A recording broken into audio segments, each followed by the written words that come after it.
Alright, welcome back to the channel. Warhammer Man back in the studio, and today we're taking a look at the Leagues of Votann.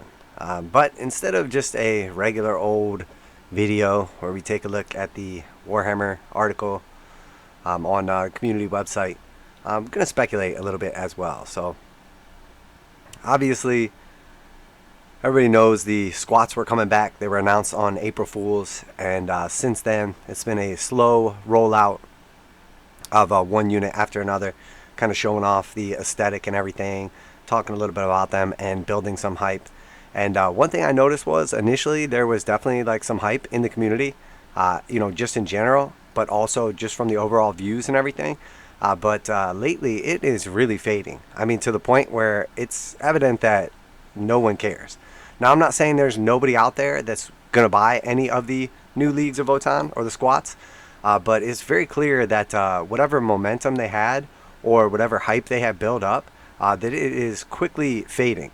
So now here we are getting towards the end of August. And again, they were initially announced on April Fools as an April Fool's joke. And then they brought it back the next day and were like, oh, just kidding, it wasn't an April Fool's joke. It was just a coincidence. Which they've done in the past, so I wasn't surprised. Obviously, anybody that's been watching the channel knows I speculated, okay, this is an April Fool's of an April Fool's, and that's exactly how it played out. But now here we are, April to May, all of April, all of May, all of June, all of July, and now here we are, August is almost done with. So 5 months now, they've been basically just kind of like spoon feeding us, just kind of trickling out Leagues of Votann content, and there's no hype left. Now, I think part of the reason for this is essentially that there's nobody who plays them. So if this was any other army, if it was Guard, if it was Demons, if it was Chaos, if it was any of the other armies, there's at least like a loyal fan base that will either be like super excited for the new stuff, the new book, the new models, or super critical of them. But with Votann, nobody has played these guys for like 30 years, maybe 25. I mean, I remember them when I was just a little kid getting started back in the day, and these things rolling out, and I remember them being an epic and everything, and they were kind of popular back then, like a little bit fun, whatever, but there wasn't anybody really hardcore about them back then. Obviously though, like dwarves in fantasy and dwarves in like a future setting are pretty darn popular. I mean, there's tons of people out there that absolutely love dwarves, the same way that there's people who love elves or orcs or any of the other fantasy races. So I think a lot of the reason why these are just completely, like, there's just no hype behind them anymore is it's been dragged out for so long, and there's no, like, legitimate, like, interest in them just because there's no, like, hardcore player base or anything. So I think part of the reason they're losing a lot of the hype is not necessarily just the aesthetic. I overall like the aesthetic. I know a lot of people are complaining, oh, just more Primaris Marines. They're obviously not Primaris Marines. They're tiny. We've seen them in scale next to a regular Marine. They're nothing like that. Obviously there's going to be a lot of people that are just negative about anything. They're going to find a reason, to be mad or upset or whatever.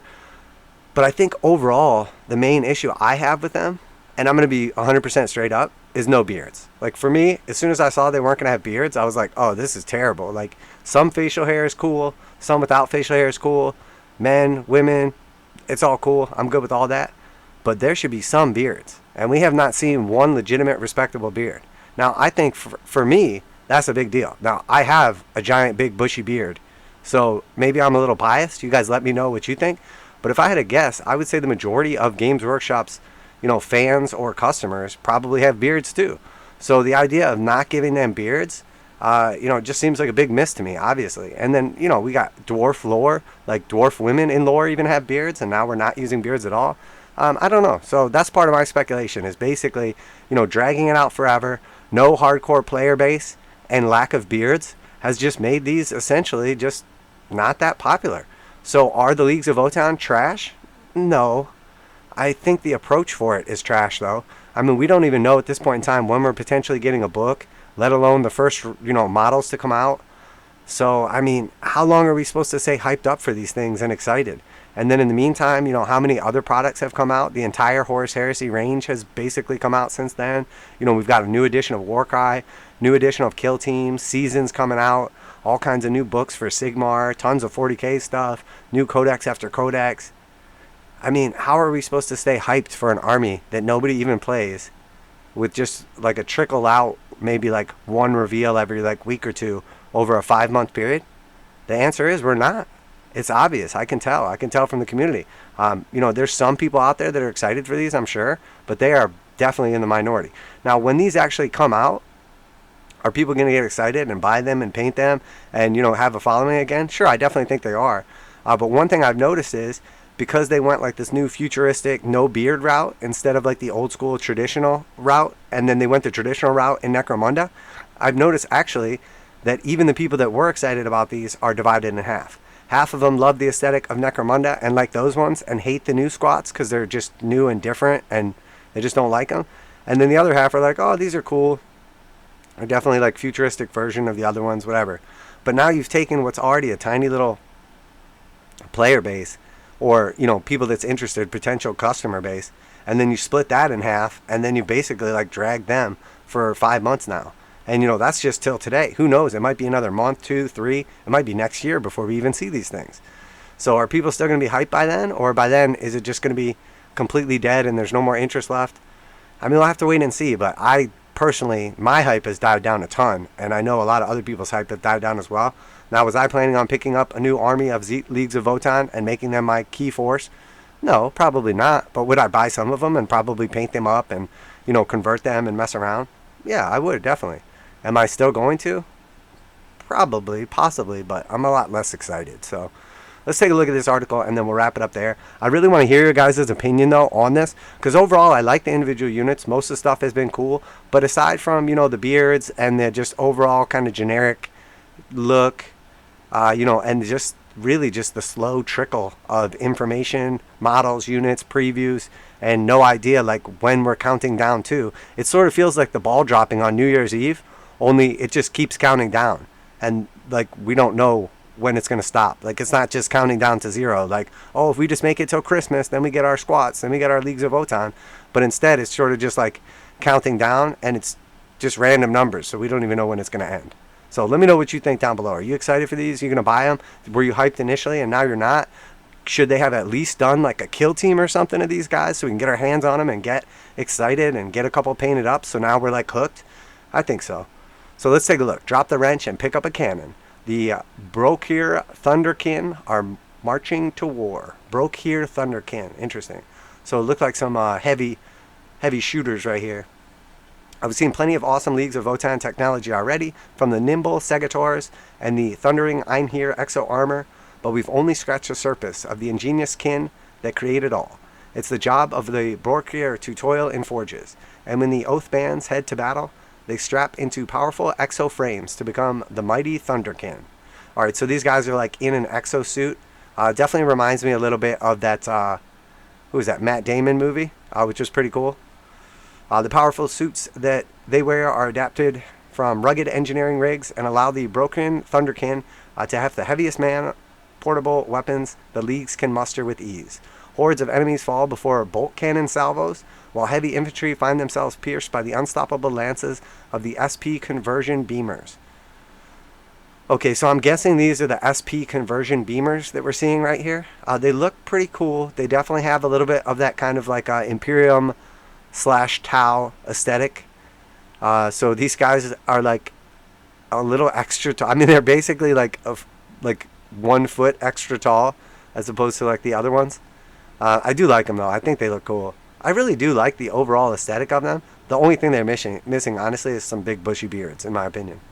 Although not quite as scratch resistant as the Einherjar Hearthguard exo armor, their exo frames can still weather considerable fire. So here we see the back. Pretty cool. I like all of the aesthetics of it. They look good overall. I do like them. I think they look cool. He's got like a pretty cool looking little visor flip down as well. Maybe some night vision or some thermal. The rigs themselves are rough and workmanlike, a far cry from the Khaal's beautifully ornamented armor. But they get the job done, and the Brokhyr would have it no other way. Their advanced engineering equipment also helps out with the Omni Visor, able to pick out the telltale signs of enemy units through dense terrain.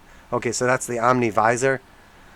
So they do a good job getting your attention where it should be, because I haven't read this article yet, and that was what I noticed, was that visor. So, you know, the overall aesthetic is good. Now you're able to see through enemy terrain. So I wonder if they're going to have some sort of like volley fire, like indirect or something like that. Obviously, indirect has been heavily nerfed, so I'm not particularly sure that's even a good thing. But are you keen to see more of the Leagues of Votann? The biggest reveal yet is coming at the end of the month. So join us Warhammer Community's coverage of the Nova Open reveals and see more of what they can have to offer. So obviously Nova Open is coming up soon. They're saying the biggest reveal is coming at the end of the month. So let's be real, Games Workshop loves to do like little puns and tell dad jokes. So when they say the biggest reveal, I'm thinking like physically sized the biggest reveal. So is that going to be the land train? Is that going to be like the gyrocopter, or like you know, some big flyer vehicle, whatever? Maybe, I don't know, we'll see. Overall though, I do have to say I like the aesthetic. I just think it's the overall just slow roll kind of drip feed, and now it's lasted for 5 months. Now maybe this wasn't intentional. I pointed out in the last video that they're clearly having issues still, you know, with supply chain and production and whatnot. But I don't know. They're losing me on the hype. And you know, I know they've lost the majority of the community. I can tell because when I put out a video on these guys, barely gets any views at all. So we'll see. Are these things trash? Do they deserve to get thrown straight in the garbage? Or are they basically just the, you know, unfortunate victims of GW's poor marketing or the current state of the world / economy? I don't know. You know, it's pure speculation at this point in time. But maybe you guys can chime in down below and let me know what you think. So, you know, I'll have a better idea as to why. But then again, even that's going to be skewed because the people that do watch a video and comment are the ones that probably are interested. So, again, I guess we'll have to see. You know, I guess when these come out, we'll see who actually pulls the trigger on them and buys them and plays them and gets excited for them. But I do think if they built up a little bit of hype with something like a kill team first and then work their way into this, at least people would be, you know, if they sold it in a big box, one of the kill team boxes, the expansions, and then people end up, you know, with a bunch of these guys and they're like, oh, well, I might as well paint them up. I have them anyway. And then maybe they're like, oh, these are actually pretty cool, or this is fun. Maybe I'll get one more squad, or maybe I'll get them a transport. And then next thing you know, you kind of build up into an army. I know that's how it usually works for me. I typically will start with just like one unit, and then next thing you know, I've somehow, you know, mustered an entire army. So, you know, like the Krieg. I've always liked the Death Corps of Krieg. They came in the kill team box. They were really, really cool. Painted up a squad of them. Ended up painting up more because, you know, basically, you know, you have the alternate builds and everything for your team. So next thing you know, I ended up starting with 10, and then I was like, well, I need at least 4 more for my ancillary support. And then I was like, well, you know, they come in 10, so I might as well paint up 20. So by the time it's all said and done, now, you know, you end up with 20 Kriegers, and then you're like, well, I might as well give them a transport to ride around in. And then next thing you know, you have a full-on guard army. So, you know, not a bad way to sell product or get people interested in something, in my opinion. But what do I know? I mean, you guys know that I speculate that GW is actually run by gerbils. So that actually would make sense. And I'm not sure that gerbils are good at marketing. So we'll go ahead and wrap it up there. If you enjoyed today's video, make sure to leave a like, subscribe, obviously, for daily videos, reactions, reviews, news, painting, modeling, conversion tutorials. Obviously speculated quite a bit in this video, so I want to hear your speculations as well.